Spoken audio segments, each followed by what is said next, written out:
स्वाभाविक रूप से ये बड़े घटनाक्रम की साजिश थी, लेकिन वहां पर मेरे समर्थकों की संख्या ज्यादा थी, ये लोग अपने मंसूबे में कामयाब नहीं हो पाए। धर्म की आड़ पर इनको नीच, अधम, अपमानित, प्रताड़ित करने वालों के खिलाफ मेरी ये मोर्चेबंदी चलती रहेगी। अगर सरकार की मंशा साफ है, सरकार का इनको संरक्षण नहीं मिला है, तो सरकार इनके खिलाफ अभी तक कार्रवाई क्यों नहीं की? अगर कार्रवाई नहीं किया है तो इसका मतलब है मेरी हत्या की साजिश में भाजपा सरकार शामिल है। अब 51 लाख 21 लाख रुपए सुपारी देने वाले को फंडिंग मिल रही है, या स्वामी प्रसाद मौर्य जिसकी हत्या की साजिश हो रही है उसको फंडिंग मिल रही है, इसका अंदाज आप खुद लगा लें। इस देश की महिलाओं, आदिवासियों, दलितों और पिछड़ों के सम्मान की बात क्या उठाई? एक वर्ग विशेष के लोग मेरे पीछे हत्या की साजिश में लग गए।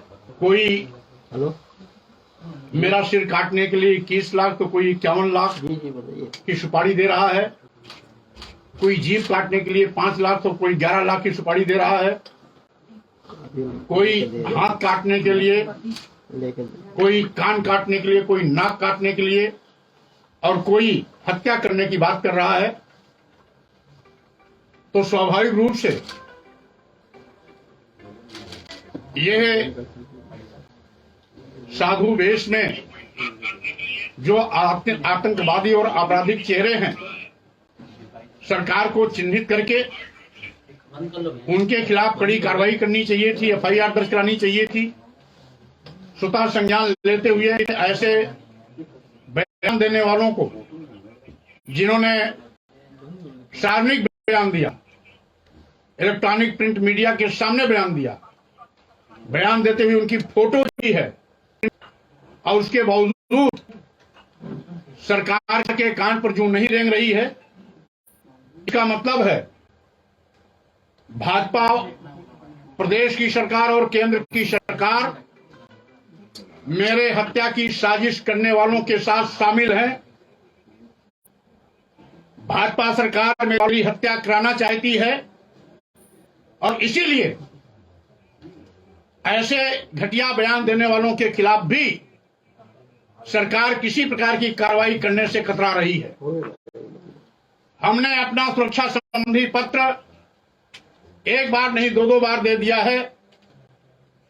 एक पत्र माननीय प्रधानमंत्री जी को और एक पत्र महामहिम राष्ट्रपति जी को, साथ ही साथ हमने उत्तर प्रदेश के प्रमुख सचिव गृह को भी इस आशय का पत्र दिया। इसके पहले भी मैं माननीय मुख्यमंत्री जी को, प्रमुख सचिव गृह को, भारत सरकार के माननीय प्रधानमंत्री जी को और प्रमुख सचिव गृह को, माननीय गृह मंत्री भारत सरकार को भी पहले भी पत्र भेज चुका हूं। अभी हाल में जो मैंने पत्र भेजा उसकी प्रति ये साफ आपके संलग्न आपके सामने है। जैसा कि मैंने महामहिम राष्ट्रपति जी, प्रधानमंत्री जी और उत्तर प्रदेश के प्रमुख सचिव गृह को भेजा कि ऐसे हत्या करने वाले, सिर काटने के लिए सुपारी देने वाले, जीभ काटने वाले की सुपारी देने के लिए, नाक कान हाथ काटने वालों के खिलाफ कड़ी कार्रवाई हो। लेकिन सरकार ने अभी तक कोई कार्रवाई नहीं हुई। नतीजा है इस प्रकार की साजिश करने वालों का हौसला बुलंद है। और कल एबीपी न्यूज के कॉन्क्लेव में भी ऐसे ही चेहरे वहां शामिल थे जिन्होंने मेरा सिर तलवार से कलम करने का कसम खाया था, जिसने मेरा सिर कलम करने के लिए 21 लाख रुपए की सुपारी देने की बात की थी। ऐसे चेहरे भी वहां मौजूद थे। मैं यहां बैठ करके टीवी का कंटेंट देख रहा था, और जब मुझे अवगत हुआ कि यहां इतने लोग बैठे हुए हैं फरसा और तलवार लेकर के आपके साथ बदसलूकी कर सकते हैं। तो मैंने वीपी के ऑर्गेनाइजर को कहा कि अगर इनको बाहर नहीं निकाला गया तो मैं नहीं आऊंगा। और नतीजा, बड़े जद्दोजहद के बाद ऑर्गेनाइजर की टीम के लोगों उनको बाहर निकाले, बगल एक कमरे में बैठाए, और जब मैं आश्वस्त हो गया तो यहां से गया। इस बाबत ट्विटर राजू दास महंत ने डाली थी, जिसमें साफ लिखा था, स्वामी प्रसाद मौर्य को सनातनी का खौफ शिखर सम्मेलन में आने से मना करने लगा। पहले वहां राजू दास को वहां चटाओ, तब मैं कार्यक्रम में आऊंगा। ये राजू दास का ट्विटर है। इसके साथ ही साथ इसके पहले यह सिर तन से जुड़ा धमकी देने वाले अयोध्या के महंत, हनुमान गढ़ी मंदिर के महंत राजू दास ने सिर काटने के लिए 21 करोड़ से 21 लाख तक का इनाम देने की धमकी दी थी। यह उनका सार्वजनिक बयान है। इसी के साथ ही साथ यह सीतामढ़ी के महंत, जिन्होंने सिर काटने के इनाम देने की घोषणा की, तपस्वी छानी मंदिर के मुख्य पुजारी महंत परमहंस दास जी, ये उनका है। इसी प्रकार से आचार्य जगत गुरु परमहंस आचार्य ने भी स्वामी प्रसाद मौर्य को धमकी, नहीं सुधरे तो अपने हाथों से काट दूंगा गला। यह सार्वजनिक बयान ऐसे धर्म के छद्मवेश में पड़े हुए आतंकवादियों और अपराधियों का यह बयान है, जिसको एक एक करके मैं आपके सामने प्रस्तुत कर रहा हूं। वहीं पर यह जनसंघ पार्टी के एक नेता हैं, जिन्होंने राकेश दीक्षित जी कानपुर, जिन्होंने कहा स्वामी प्रसाद मौर्य को जूता मारने वाले को इनाम देगी जनसंघ पार्टी। यह ऐसे लोगों के कुख्यात चेहरे हैं जो धर्म का चादर ओढ़ करके इस तरीके से आतंकवादियों का व्यवहार कर रहे हैं। वहीं पर एक और इसी प्रकार का बयान आया है कि स्वामी प्रसाद मौर्य का मुंह काला करने वाले को 1 लाख रुपए का इनाम दिया जाएगा। जिस तरीके से ये बयान आ रहे हैं, ये भी कानपुर के ही एक संगठन का है, शास्त्री नगर रामलीला सोसाइटी के एक पदाधिकारी तथा गरीब पदाधिकारी हैं। ये सभी धार्मिक संगठन से जुड़े हैं। हिंदू महासभा ने भी स्वामी प्रसाद मौर्य की अर्थी निकाली, जीभ काट करके लाने वाले को इनाम का ऐलान। एक एक करके इस तरीके से इतने खतरनाक हत्या, सिर काटने, जीभ काटने, कान काटने, नाक काटने, हाथ काटने के बयान देने के बावजूद भी सरकार चुप है। यानी सरकार की मौन स्वीकृति मिली हुई है।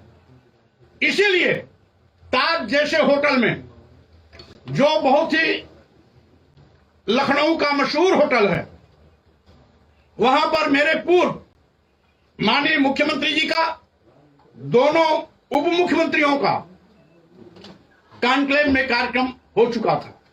उसके बाद मेरा कार्यक्रम था। जब मैं वहां पहुंचा, सुरक्षा की कोई व्यवस्था नहीं थी। लौटते वक्त एक इंस्पेक्टर, संभवतः एक अधिकारी बैठे मिले दिखाई पड़े, और साथ ही साथ ये भारतीय जनता पार्टी युवा के महामंत्री हैं।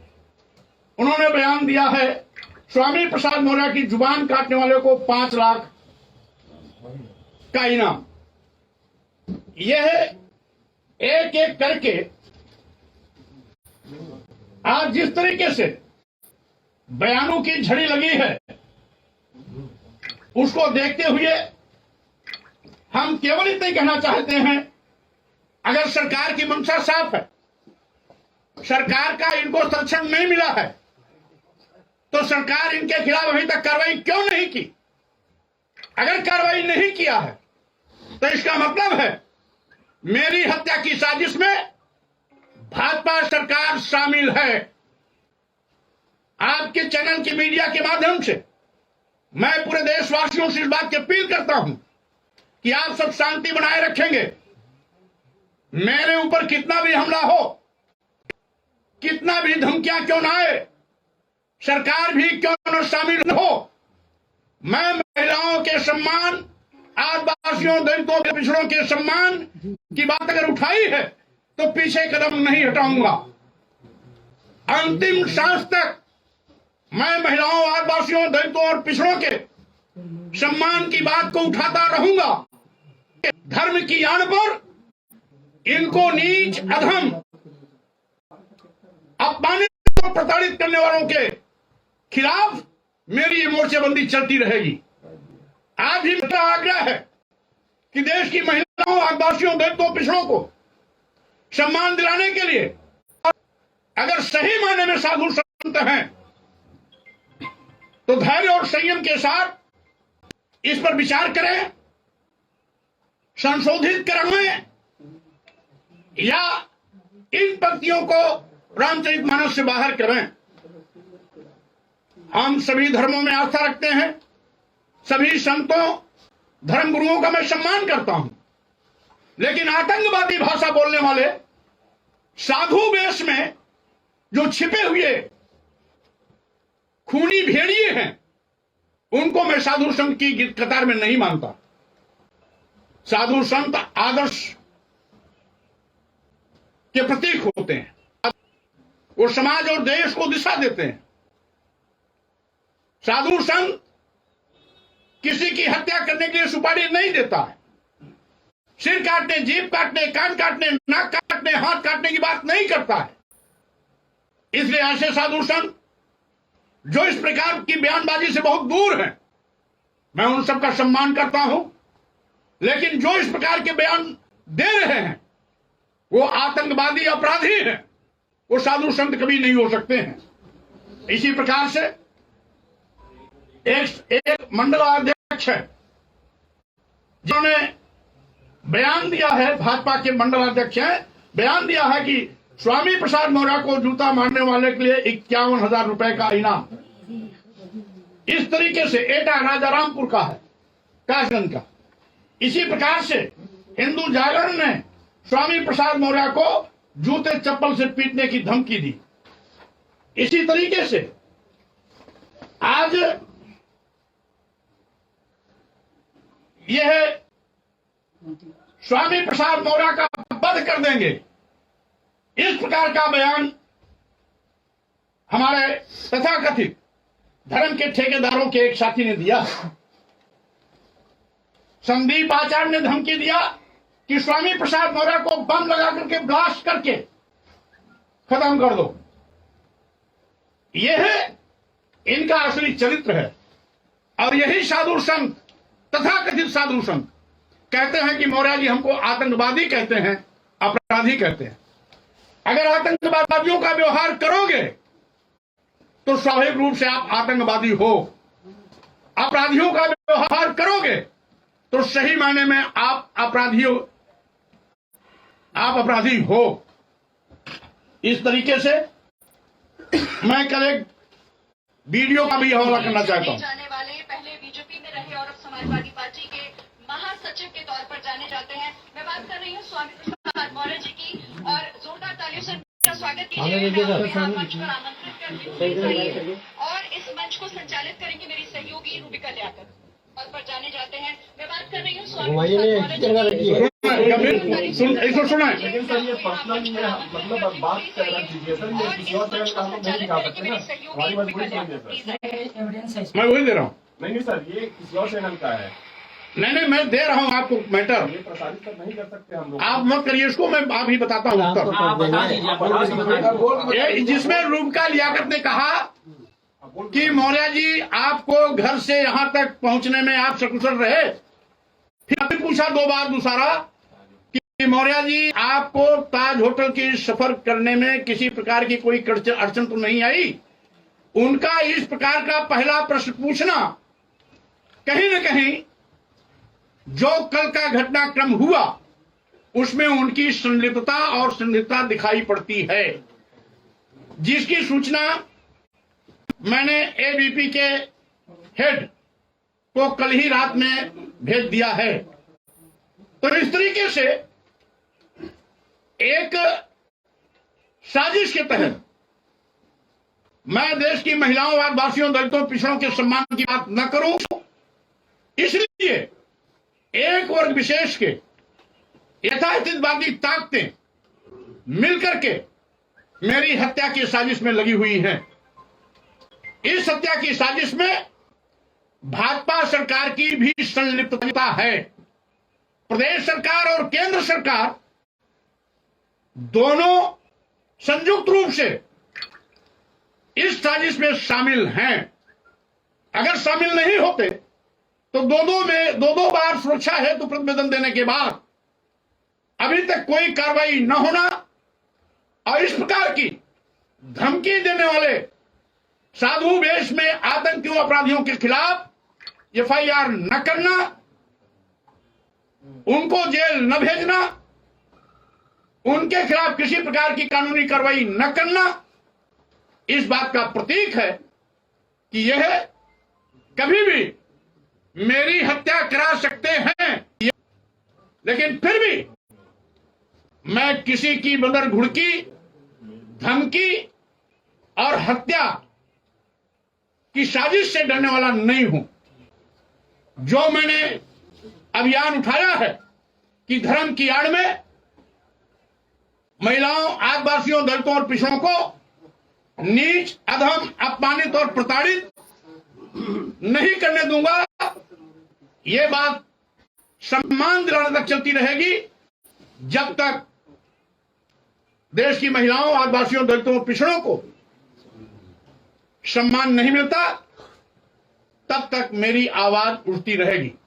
बहुत बहुत धन्यवाद। लेकिन आपको फंडिंग मिल रही है, राजू दास कह रहे हैं कि आपको बाहर से फंडिंग मिल रही है, इसीलिए आप ऐसा कर रहे हैं।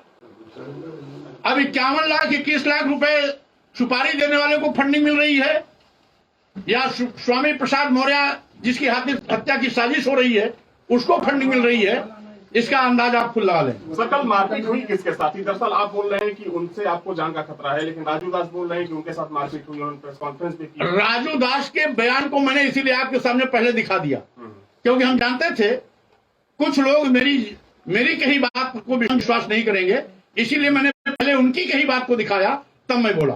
किसके साथ मारपीट हुई थी सर? इंसिडेंट क्या था, जरा बता दीजिए। आप कहाँ पे थे, किस तरीके से हमला आपके ऊपर हुआ था? मैं कॉन्क्लेव से निकला, रास्ते में जो कमरा था उसी में लोग बैठे थे। जैसे ही कमरा के सामने से 2 पग में आगे बढ़ा, तब तक ये एक झुंड में 5-6 साधु निकल आए मेरी ओर लपके। चूंकि मैं आगे 2 कदम निकल गया था, मैं आगे बढ़ता चला गया, अपनी गाड़ी पे गया, बैठा। पीछे कार्यकर्ताओं से उड़े तो समर्थकों किसी समर्थक को उन्होंने ठेला तो समर्थक ने प्रतिकार में उनको भी ठेला, जो बाद में जानकारी मिली। लेकिन चूंकि मैं आगे निकल गया, इसलिए बाद में क्या हुआ उस पूरे घटना की जानकारी नहीं है। लेकिन साजिश तो थी, क्योंकि साधु संतों का कॉन्क्लेव में सोमवार 2 बजे के बाद था। ये सुबह 11 बजे से ही वहां बैठे थे। आखिर क्यों? जब 2 बजे के बाद इनको आना था, उसके पहले इनकी वहां पर मौजूदगी कहीं न कहीं मुझे अपमानित करने या मुझ पर हमला करने की थी, क्योंकि ये लोग सिर काटने के लिए 21 लाख 51 लाख की घोषणा पहले कर चुके हैं। इसलिए सही मायने में अगर इनकी मौजूदगी थी तो वहां पर भारी भरकम सुरक्षा व्यवस्था होनी चाहिए थी। लेकिन सुरक्षा व्यवस्था के नाम पर वहां कुछ भी नहीं था। केवल लौटते वक्त एक इंस्पेक्टर और एक संभवतः अधिकारी, जो भी रहे हों, एसडीएम या एडीएम, वहां बैठे दिखाई पड़े रास्ते बरामदे में। इसके सिवा वहां कोई नहीं था। स्वाभाविक रूप से ये बड़े घटनाक्रम की साजिश थी, लेकिन वहां पर मेरे समर्थकों की संख्या ज्यादा थी, ये लोग अपने मंसूबे में कामयाब नहीं हो पाए। तो क्या बोल रहे थे जब हमला किया आपके ऊपर, तो कुछ बोल रहे थे क्या आपको लेके? वो हमको रोकने के लिए कोशिश किया कि स्वामी प्रसाद मौर्य रुकिए रुकिए, लेकिन मैं आगे निकल गया था, इसलिए मैंने अपनी स्पीड न रोकी न रुका, मैं आगे बढ़ता चला गया। नारेबाजी कर रहे थे, नारेबाजी उन्होंने किया, जय श्री राम का नारा दिया, तो हमारे समर्थकों ने जय संविधान का नारा दिया। एक तरफ जय श्री राम का नारा चला तो हमारे समर्थकों ने जय संविधान का नारा दिया, और उसके बाद मैं आगे निकल गया, गाड़ी में बैठा। उसके बाद क्या हुआ क्या नहीं हुआ, अब ये तो अगर ताज का जो सीसीटीवी फुटेज है निकलवाया जाएगा तो इन साजिशकर्ताओं के करतूते अपने आप स्पष्ट हो जाएंगे। लेकिन आपकी तरफ से कोई तहरीर नहीं गई है। हमने सारे घटनाक्रम की जानकारी रात में ही पुलिस कमिश्नर को दे दिया है। लेकिन अब तक कोई एफआईआर की मैंने पुलिस कमिश्नर को दे दिया है, अब आगे की कार्रवाई की जिम्मेदारी पुलिस कमिश्नर लखनऊ की है। मिलने वाले हैं सर, आपने सुरक्षा की मांग की है, राजू दास एफआईआर भी की करेंगे। तहरीर दी है। अब चूंकि माननीय मुख्यमंत्री जी की अगर मौन स्वीकृति नहीं थी, तो मुख्यमंत्री जी के कार्यक्रम से ही लोगों की उपस्थिति वहां थी, जबकि साधु संतों का संवाद 2 बजे के बाद था, तो सुबह से आने का मतलब क्या था? राजू दास कह रहे हैं मैं मुख्यमंत्री से मुलाकात करूंगा और स्वामी प्रसाद मौर्य पर कार्रवाई के लिए उनसे निवेदन करूंगा। वो कुछ भी कर ले, सीसीटीवी फुटेज ताज का पर्याप्त है उनको दोषी ठहराने के लिए। आपसे माफी की मांग की है, कहा कि एफआईआर भी करूंगा और स्वामी प्रसाद को माफी मांगनी पड़ेगी। राजू दास कह रहे हैं उल्टा चोर कोतवाल को डांटे। एक सवाल और है सर, आपके साथ धर्म सिंह सैनी जो समाजवादी पार्टी ज्वाइन किए थे, उन पर एसटीएफ की कार्रवाई हो रही है घूस के एक मामले में। क्योंकि उसमें हमें कोई जानकारी नहीं है, और अब तो बीच में भाजपा भी शामिल होने चले गए थे, इसलिए हम उसके विषय में कुछ नहीं कर सकते। ठीक है, ये दारा सिंह चौहान भी सुनने में जा रहे हैं भाजपा में। ये माननीय दारा सिंह चौहान से जानकारी लीजिए, उसके विषय में मुझे कुछ नहीं कहना। नहीं, गए थे आप ही के साथ सारे लोग। मुझे कुछ भी जानकारी नहीं है, इसलिए मुझे कुछ भी नहीं कहना। Thank you sir, okay, thank you so much.